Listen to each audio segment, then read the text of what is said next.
tema dessa mensagem, ela é uma sequência daquela mensagem que eu preguei sobre depois da casa ser limpa e ornamentada, o antigo morador da casa vem e ele traz com ele mais 7. Na sequência daquele raciocínio é que eu quero compartilhar com você essa mensagem. E o tema dessa mensagem é: o que você não entrega para Deus, você corre o risco de devolver para Satanás. O que você não entrega para Deus, você corre o risco de devolver para Satanás. Lembrando que aquela mensagem eu preguei sobre, depois da casa limpa e ornamentada, organizada, ornamentada, o antigo morador da casa vem, encontrando ela vazia, encontrando ela sem propósito. Ele vem e traz com ele mais 7, o estágio desta casa é pior do que o primeiro. E essa palavra não é uma palavra para quem está no mundo, essa palavra é uma palavra para quem está na igreja. Porque quem teve a casa limpa, varrida e ornamentada fomos nós. Fomos nós que tivemos a casa limpa, varrida e ornamentada. Então o antigo morador vem e essa casa está vazia, por quê? Essa casa está vazia de propósito. Essa casa está vazia de destino. Essa casa está vazia de posicionamento. E o que acontece? O antigo morador vem e ele traz com ele mais 7. Então, o que você não entrega para Deus, você corre o risco de devolver para Satanás. E foi exatamente isso. Da onde vêm os ataques? Os ataques vêm dos últimos demônios que saiu da nossa vida. Porque os últimos a sair são os mais fortes. Os últimos a sair são os mais difíceis de botar para fora. Os últimos a sair é mais ou menos assim: você vem para Jesus, aí você se prostitui, se droga, ou bebe, é alcoólatra, ou mente, engana, tal. Aí o mais difícil é o álcool. Ou o mais difícil é a prostituição. Aí você vai liberando os pecadinhos, vai se limpando, mas o último que você foi liberto, esse foi o mais resistente.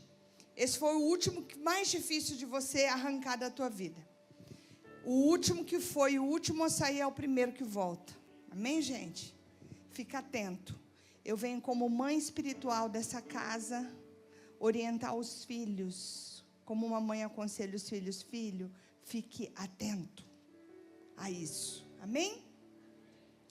Nós estamos vivendo um tempo difícil. E nesse tempo difícil, nós estamos submersos, nós estamos à disposição de 3 forças que atuam na nossa vida.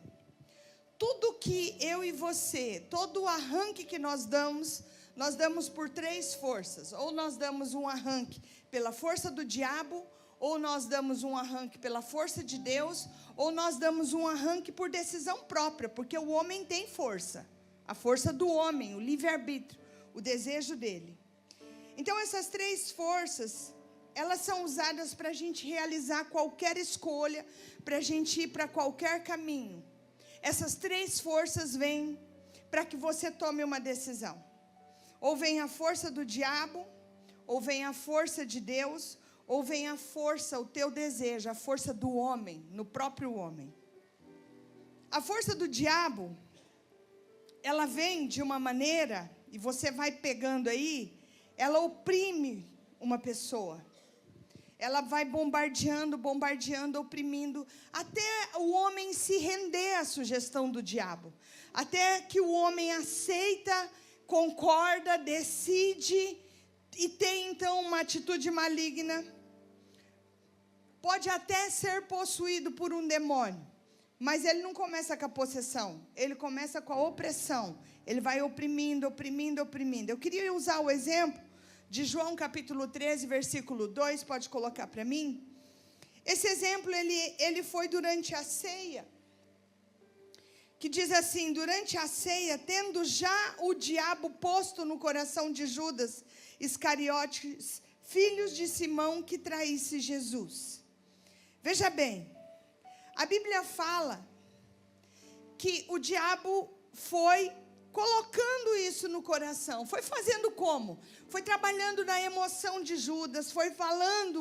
Quando a Bíblia fala de coração, ele fala de homem interior, ele fala do profundo do nosso ser, e ele está falando da sede dos nossos sentimentos. Então significa que o diabo vai atacando a sede dos nossos sentimentos, vai ali oprimindo, sugerindo, atacando o homem interior.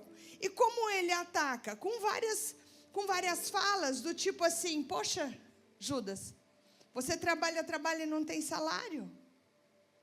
Você merece. Essa parte aí é de direito seu. Se ele não te dá, então pega. Você faz tanto. Aí o diabo começa o quê? Sugerindo. Olha o que a Bíblia fala em Hebreus capítulo 12. Esforce para viver em paz, para serem santos, porque sem santificação ninguém verá o Senhor. Cuide do quê? Do teu coração, para que ninguém te exclua do favor imerecido de Deus, para que ninguém te exclua da graça de Deus, deixando brotar dentro de você uma raiz de amargura, de murmuração, de inquietude, de ingratidão, de reclamação. Por quê? Porque ela brotando, ela vai causar uma perturbação, vai contaminar você e vai contaminar os outros. Então, como é que o diabo atacou Judas? Ele atacou assim. Ele atacou de uma maneira que o tirou da graça de Deus, tirou do favor imerecido de Deus. Por quê? Porque quando nós deixamos isso entrar no nosso coração, nós somos desqualificados a morar no ambiente da graça. Nós somos expulsos da graça de Deus. Olha o que ele diz assim, ó: você cuida para essa raiz de amargura não crescer, porque ela vai contaminar você e os outros, e ela vai te excluir do ambiente da graça, do favor imerecido. Então, Judas não tomou cuidado com as sugestões de Satanás. Satanás conseguiu brotar no coração de quem? Do discípulo, de um dos 12. Brotar no coração de quem? De quem caminhava com Jesus, de quem conhecia Jesus, de quem era o tesoureiro de Jesus. Ele conseguiu fazer brotar dentro desse coração uma raiz de amargura, uma ingratidão, uma insatisfação com a vida que Jesus estava dando, uma insatisfação com o ministério de servir a Jesus, uma insatisfação com a posição dele, uma insatisfação com o serviço dele. Eu estou servindo, mas eu estou servindo insatisfeito, Jesus. Então ele foi plantando. E o que acontece? Ele foi desqualificado de viver no ambiente da graça. Cuide, por quê? Porque o diabo quer te desqualificar a viver no ambiente da presença, da graça de Deus. É como uma mosca. O diabo age como uma mosca perigosa. Eu já peguei na minha casa, tem uma Tupperware que ela no meio tem um buraquinho que tinha um pinozinho ali. Aí com o tempo a gente perde aquele pinozinho. As mulheres sabem do que eu estou falando. Pois um dia tinha todo um prato e uma mosca entrou por aquele buraquinho. E quando eu olhei, tinha um monte de óvulozinho. Eu tenho um primo de 2º grau que morreu porque comeu uma comida assim e o verme, ele foi para a cabeça dessa criança. E essa criança morreu com 7 anos de idade, por causa de um verme, de uma mosca que comeu algo contaminado. Então, o que o diabo quer é fazer isso. É entrar com uma insatisfação, botar uns óvulos ali, porque ele sabe que se a larva ficar ali, ele vai estragar todo o resto. E a Bíblia diz assim: cuide, guarde o seu coração, a sede dos seus sentimentos, observa o que está entrando lá. Por quê? Porque isso quer te desqualificar de viver a graça de Deus. E é assim que Satanás trabalha. Uma das coisas que Satanás pega os crentes, eu vou te falar, ele é um ser legalista. Então, ele usa de uma legitimidade para causar dentro de você o direito de se sentir ofendido. Sabe por quê? Porque no mundo lá fora fala assim, que quem está certo, pronto, não precisa se render, certo? Eu estou certo, eu estou dentro da minha razão, então está tranquilo. O outro que está errado é que devem se render. É o outro que está errado que tem que se arrepender, que tem que pedir perdão. Por quê? Porque o mundo ensina que dentro da tua razão, você pode permanecer ali, porque você está certo. Só que o Evangelho não ensina isso. Aí sabe o que acontece dentro da igreja? E daí onde nasce a raiz de amargura?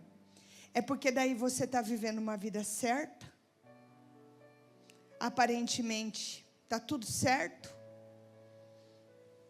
Não está roubando, não está mentindo, não está pecando. E daí as coisas, você está tendo aflições. E daí vem o diabo.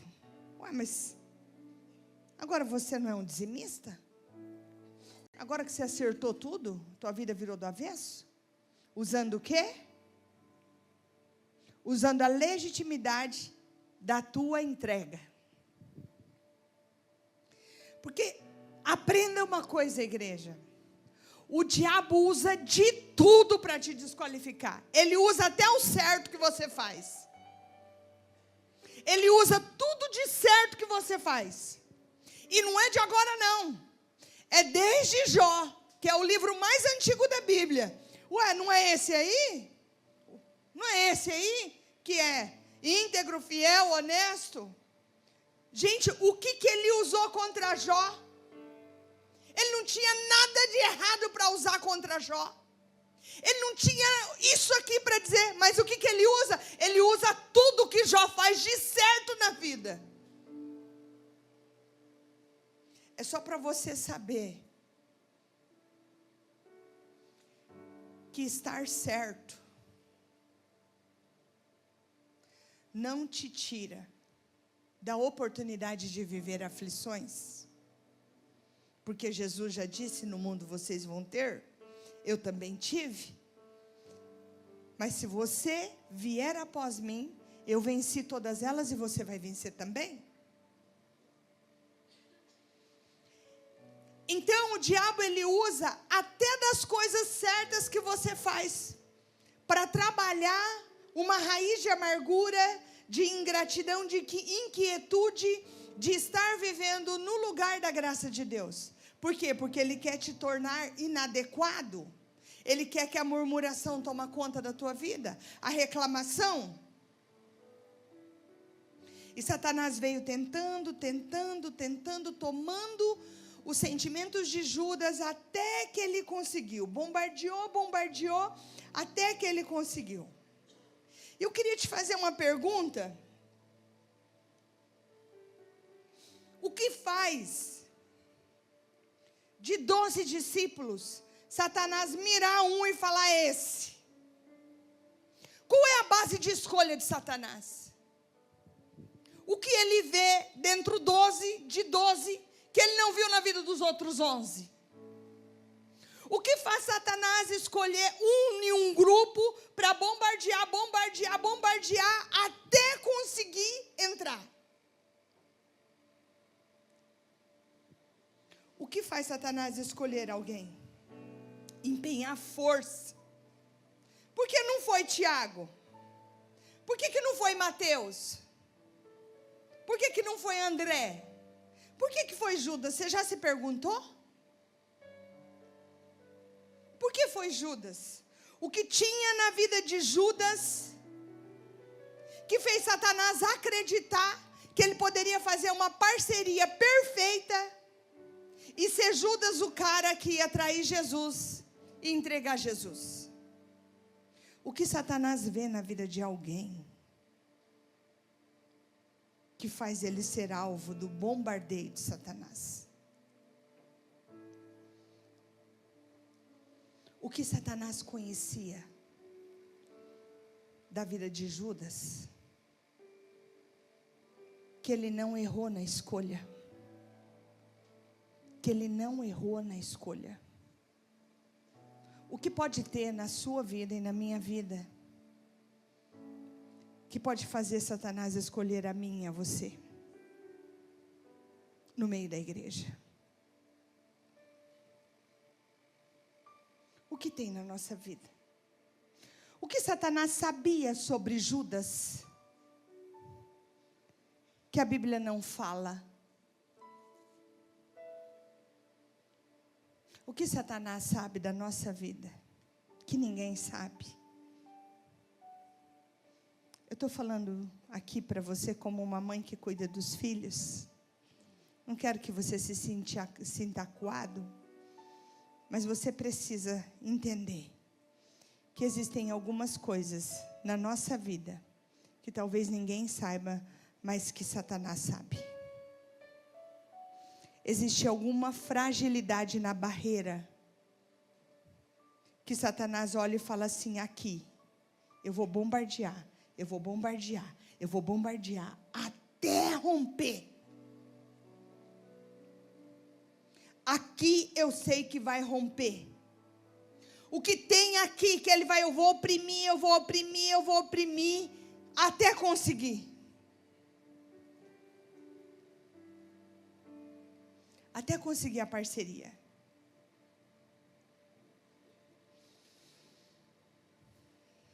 Existia uma fraqueza na vida de Judas. O amor ao dinheiro. O amor excessivo ao dinheiro. O dinheiro é problema, igreja? Não. Dinheiro é solução para muita coisa. O problema é o amor ao dinheiro. O problema é quem está com o dinheiro na mão. Não é o dinheiro em si, é quem está com o dinheiro na mão. Se ele está com ele no bolso ou se ele está com ele no coração. E Judas estava com ele no coração. Não se iluda. Não se iluda, igreja. Satanás, ele sabe das nossas fraquezas. Até porque é um sistema organizado. Ele sabe muito bem quais foram os últimos demônios que saiu da nossa vida quando nós aceitamos Jesus. Ele sabe muito bem aqueles que foram difíceis de sair. Cuidado! Cuidado, porque aquilo que você não entrega na nossa jornada para o Espírito Santo, nós podemos devolver para Satanás, e ele sabe disso. Ah, pastora, mas eu caminho com Jesus. Judas também caminhava. Ah, pastora, eu sou um discípulo de Jesus. Judas também era. Ah, pastora, eu sou um dos 12. Então, pastora, eu sou um líder de departamento. Ele também era. Eu vou te falar uma coisa: não adianta nada título, não adianta nada. Porque isso não faz Satanás se render. Senão ele tinha se rendido.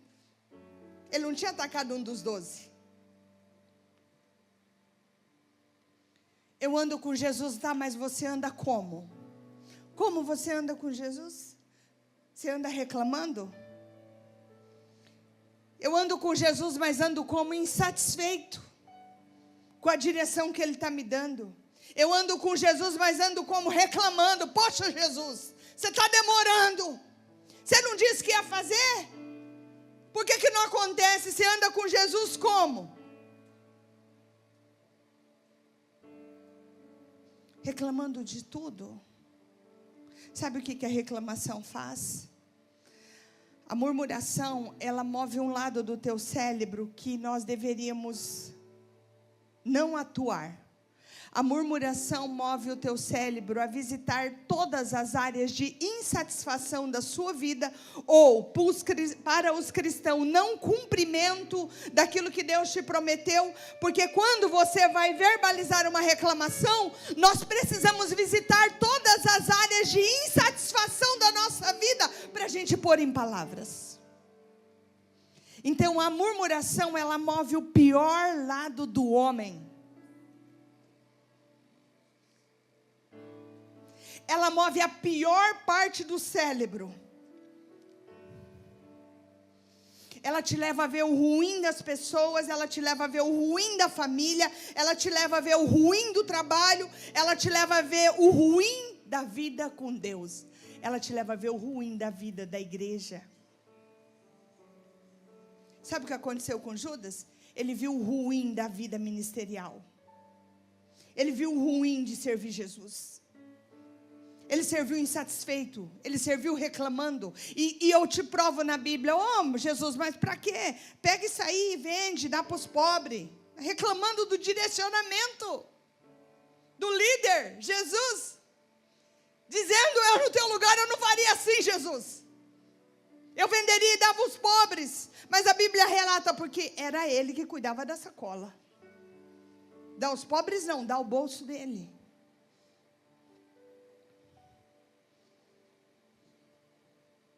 Sabe o que a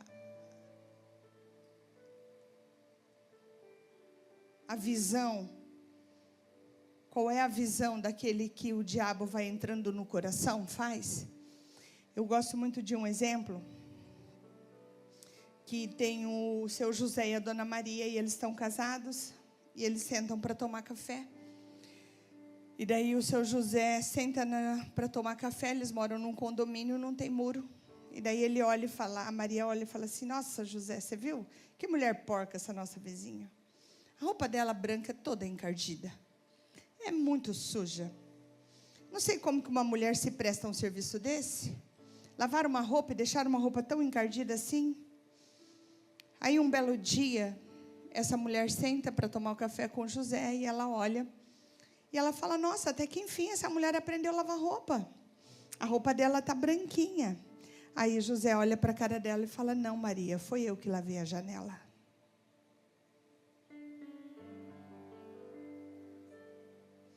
O problema não era a vizinha. O problema era o olho dela. O que faz Satanás escolher um olho desse?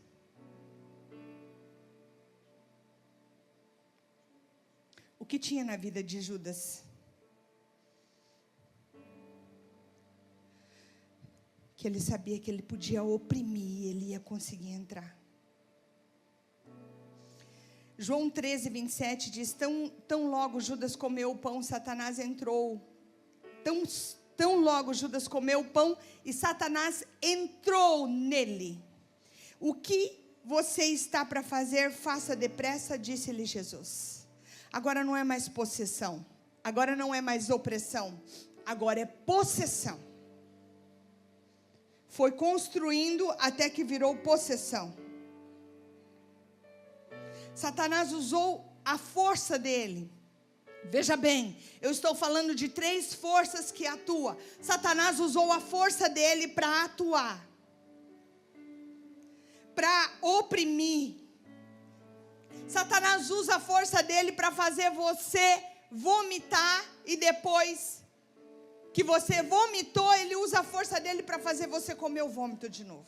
É exatamente isso. Judas não entregou a área financeira para o Espírito Santo, não renunciou para o Jesus, e correu um sério risco, até que se rendeu. O que eu quero que você entenda, aquilo que você não renuncia, aquilo que você não entrega, você corre um sério risco de devolver para Satanás.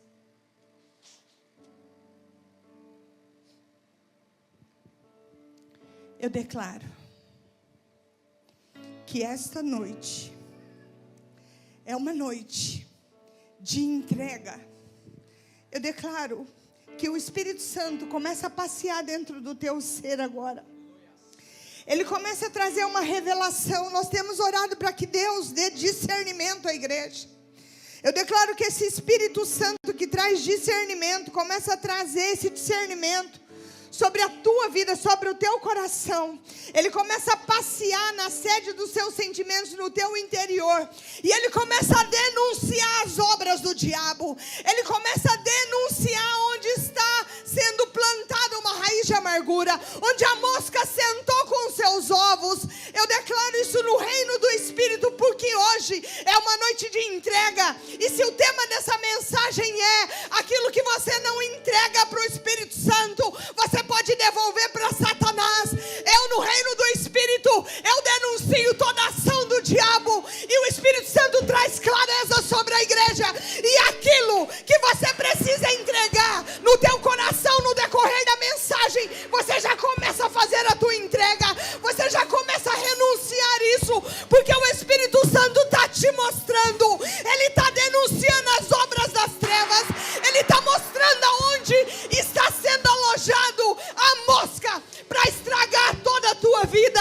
Então, em nome de Jesus, Espírito Santo, começa a receber as entregas.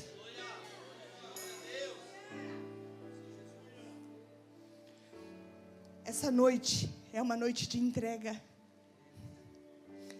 Existe uma força atuante, e essa força, ela vai ser derramada sobre a tua fragilidade. Essa força, ela vai ser derramada sobre a parte da barreira frágil que Satanás estava, como mãe espiritual dessa casa. Eu denuncio as obras do diabo que estava trabalhando para minar esta barreira. Essa barreira da sua casa, da sua família, do seu casamento, da tua vida na igreja. O segundo exemplo, e eu caminho para encerrar, é o exemplo da força do Espírito Santo atuando no homem. Êxodo capítulo 9. Pois o clamor dos israelitas chegou a mim, e tenho visto como os egípcios o oprimem. Vá, pois, agora, e eu envio a Faraó para tirar do Egito o meu povo, os israelitas. Moisés, porém, respondeu: quem sou eu para apresentar-me a Faraó e tirar os israelitas do Egito? E Deus afirmou: eu estarei com você. Esta é a prova de que eu sou quem o envia. Quando você tirar o povo do Egito, vocês prestarão culto a Deus neste momento. E Moisés perguntou: quando eu chegar diante dos israelitas e disser: o Deus dos seus antepassados me enviou a vós, e eles me perguntar qual é o seu nome, que lhes direi? E Deus disse a Moisés: eu sou o que sou, isto é o que você dirá a eles, porque o eu sou me enviou.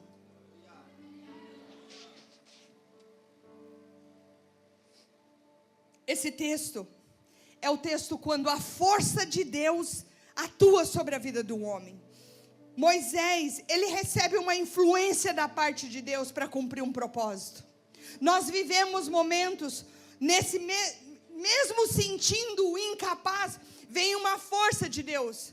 Eu serei contigo, vai, porque o eu sou vai com você. Eu sou teu parceiro, Moisés. Você vai andar na minha força, Moisés. Ser cuidado por Deus, pela força de Deus, protegido por Deus. Você vai ter aflições, mas você tem a garantia, Moisés, da minha presença. Isso é quando Deus vem e escolhe alguém para fazer parceria. O diabo escolhe pessoas para fazer parceria, mas Deus também escolhe pessoas. E o que faz Deus olhar no meio de uma multidão e escolher alguém para fazer uma parceria? O que tem na vida de alguém que faz Deus dizer: é com esse que eu vou fazer uma parceria? O que faz Deus escolher alguém no meio de tantos?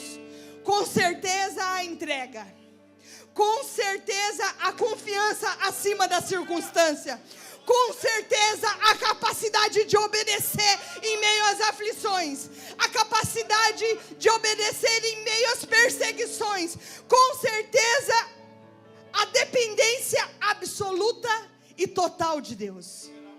Existem coisas na vida de uma pessoa que faz Deus escolher essa pessoa. Deus não escolhe de uma maneira sorteada, Deus escolhe de uma maneira intencional. Por quê? Porque existe algo na vida de pessoas, uma capacidade de submeter, uma resiliência de se manter, que faz Deus escolher alguém para fazer uma parceria. E eu te pergunto: existe parceria melhor do que com Deus? Ter alguém perfeito do seu lado? ter alguém que nada pode detê-lo do seu lado? Um pai forte. Existe parceria melhor do que com o Espírito Santo? Aquele que não conheceu o pecado e que deixou a sua glória para habitar num corpo que até pecava. Isso deveria fazer com que eu e você nos sentissem honrados, orgulhosos por ter uma parceria. Imagine só, esse é o momento em que Moisés tira o povo do deserto. Imagine o caminho de milagres e providências por causa de uma parceria. O povo, Deus, eu estou com fome. Ele disse, eu vou mandar maná. O povo, Deus, eu tô cansado de maná, eu vou mandar carne. O povo, Deus, eu estou com sede. Ele toca na rocha, que eu vou mandar água. O povo, Deus, o sol está queimando. E ele disse, eu mando uma nuvem, eu protejo vocês. O seu povo, Deus, está escuro demais. Ele diz, não tem problema, eu coloco uma coluna de fogo e ela vai guiar vocês. Tem parceria mais maravilhosa do que isso? É tão bom seguir uma ordem de Deus. Quando a força de Deus vem sobre a tua vida, é muito bom. Sabe por quê? Porque aquele que ordenou se responsabiliza por tudo. Aquele que dá a direção, ele diz, eu sou o grande eu sou. Sou eu quem está na sua vida. A garantia melhor dessa parceria, a proteção maior do que essa.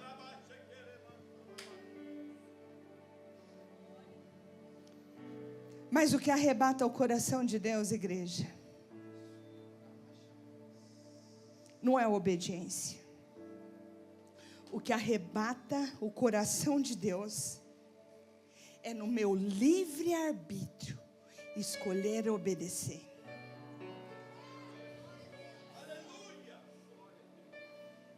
É no meu poder de decisão eu dizer, eu vou, e você não precisa arcar com as consequências, Senhor. Eu arco com as consequências. A terceira força é a força do homem, no poder dele para decidir por ele. É a força do homem que atua no seu livre-arbítrio. Daniel capítulo 3, versículo 16 diz que Sadraque, Mesaque e Abidnego diz assim para o rei, olha, nós não vamos nos defender de ti nem da fornalha. Se formos atirados nas chamas, o Deus que nós prestamos culto pode nos livrar. E ele nos livrará das tuas mãos. Mas, se ele não nos livrar, saibas tu, ó rei, que não prestaremos culto aos teus deuses, não te adorarei, nem imagem, nem ouro que mandasse. Sabe o que ele está dizendo? Ele está dizendo assim, aqui não tem a força de Satanás atuando, não tem a força de Deus atuando. Eu e os meus amigos é quem decidimos. É no meu direito de escolha que eu decido correr risco. Sabe o que acontece com os crentes Nutella? Quer viver um evangelho sem correr risco. Quer viver um evangelho sem fazer renúncia. Quer viver um evangelho de utopia, de ilusão. É muito difícil uma pessoa se levantar no meio de um monte de gente e dizer assim, eu me levanto, eu decido e eu vou sofrer as consequências que eu tiver que sofrer. Deus pode me livrar delas? Pode, mas se Ele não me livrar, eu me responsabilizo. Sabe o que é isso? Maturidade.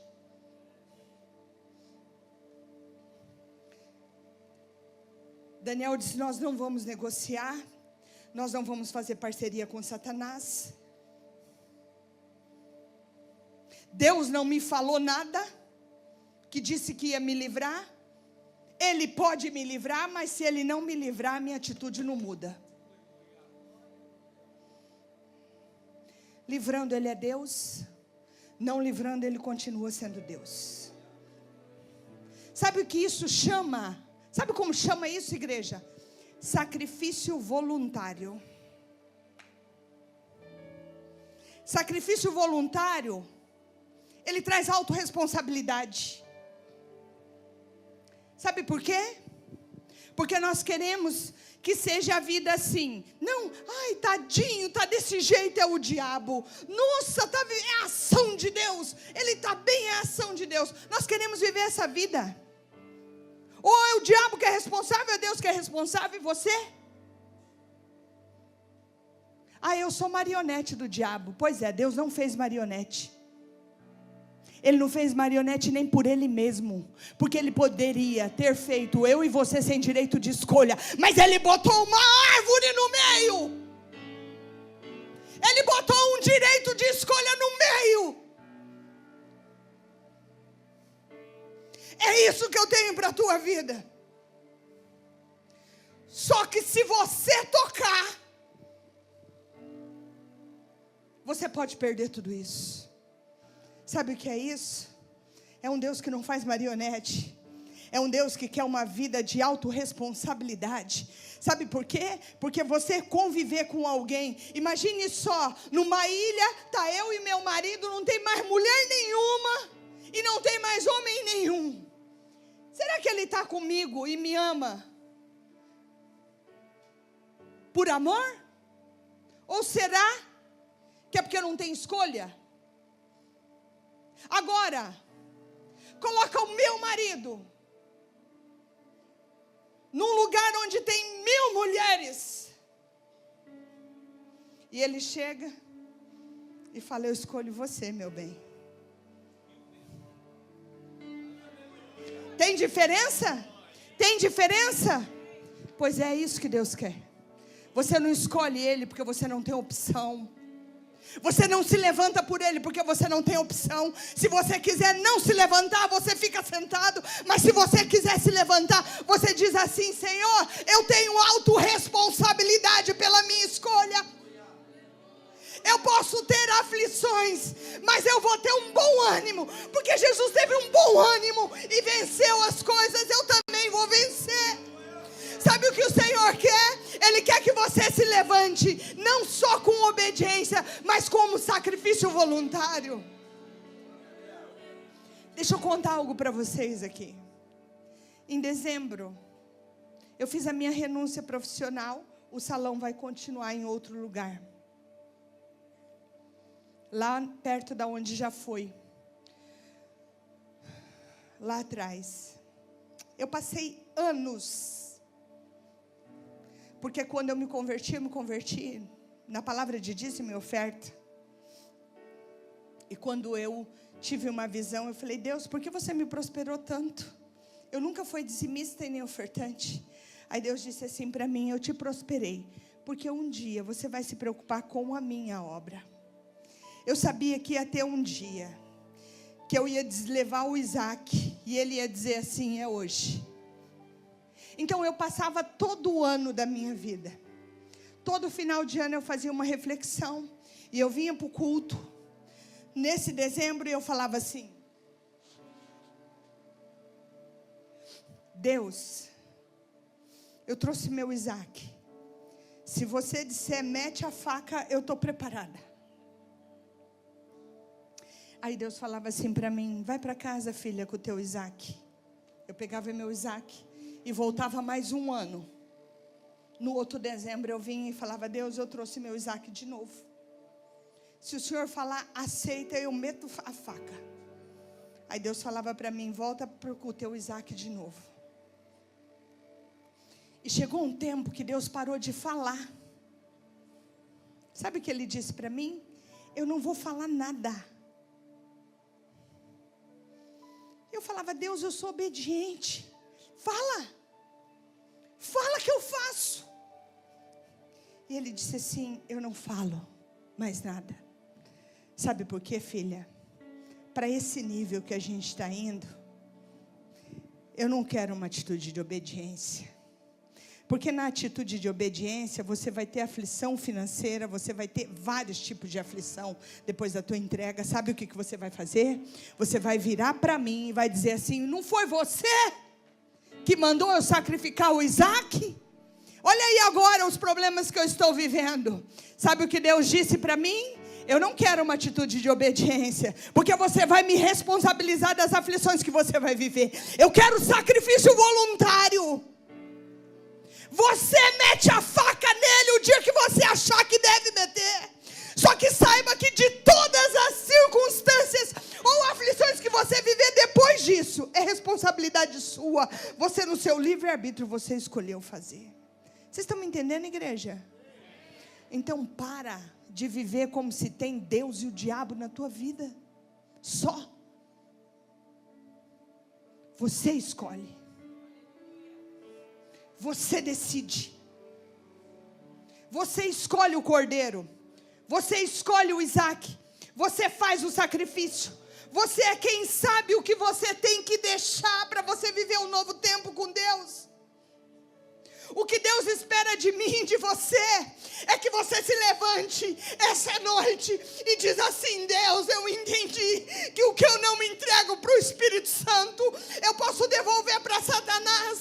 Mas hoje eu me levanto dessa cadeira, Deus, para fazer uma entrega disso que o Espírito Santo já ministrou no teu coração, disso que o Espírito Santo já ardeu no teu coração, que te fez lembrar. E talvez você não tenha uma vida de pecado, mas você fez votos diante de Deus. Você disse que se Deus te levantaria, você iria. Você tem um ministério, você pode ser usado por Deus.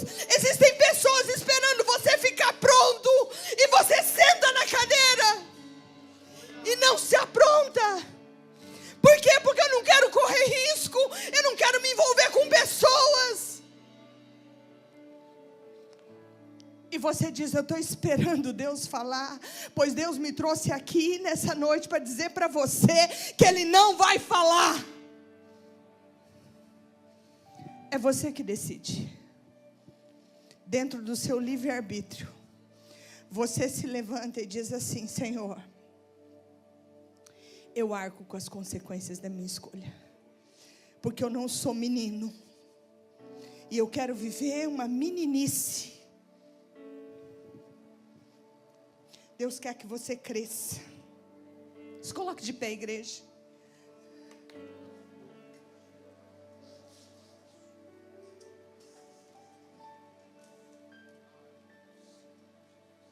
Essa palavra, ela deve te trazer autorresponsabilidade. Essa palavra, ela te traz consciência de que você tem livre arbítrio, direito de escolha. Essa palavra, ela deve te trazer clareza de que o diabo te oprime e até te possui. Essa palavra é para te lembrar que depois da casa limpa e ordenada, o antigo morador da casa sempre volta. E ele volta com uma investida. E ele sabe qual é o lado da barreira que é mais fraca. E é nesse lugar que ele investe e oprime, até te possuir. Essa palavra é uma palavra para você saber que Deus quer fazer uma parceria linda. O Espírito Santo espera a tua voluntariedade. O Espírito Santo espera você dizer: eis-me aqui. O Espírito Santo espera que você passa o teu olho para Ele ver através de você. O Espírito Santo espera que você dê a sua boca para Ele falar por você. O Espírito Santo espera que você dê as suas mãos para Ele alcançar que Ele quer que alcançar. O Espírito Santo espera que você dê as suas pernas. O Espírito Santo espera uma resposta.